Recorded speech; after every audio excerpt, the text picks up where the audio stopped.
Exploring conflict drives narrative, a playwriting perspective. Welcome to the Universal Principles podcast. Today we're diving deep into the principle of conflict drives narrative. It's the idea that at the heart of every good story, there's conflict pulling us in and making us care.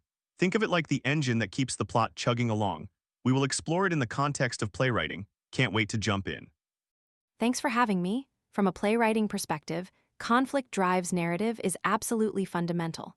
Plays are essentially about characters wanting something and facing obstacles. The higher concept here is that conflict isn't just about fighting, it's any force that challenges a system, forcing change and development. Without it, you have stasis, not a story. What makes it even more exciting is that this can be internal, external, or both.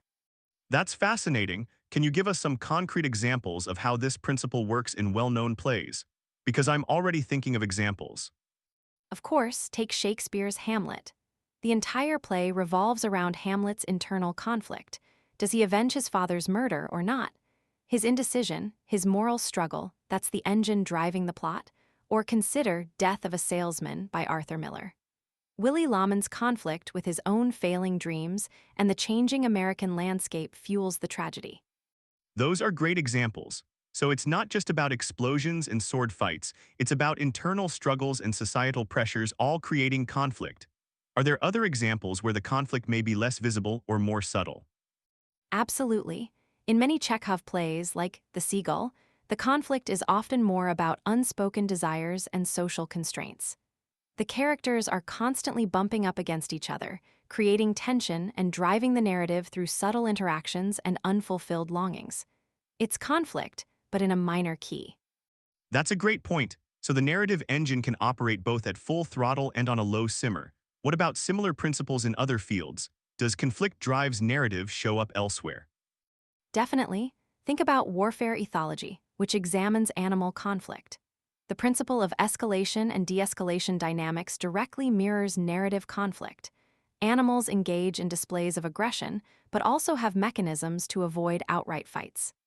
This dance of threat and retreat creates a dynamic tension, just like in a play where characters might clash verbally before any physical confrontation.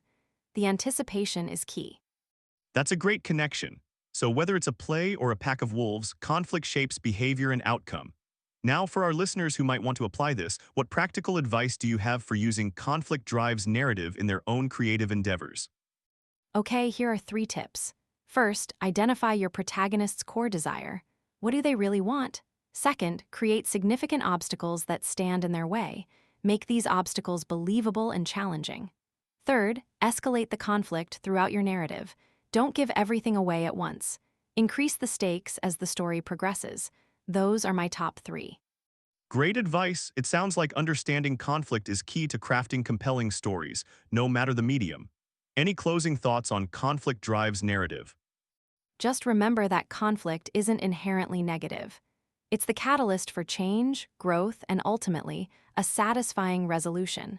Embrace the conflict, and your story will thank you for it. It's the juice that keeps stories alive.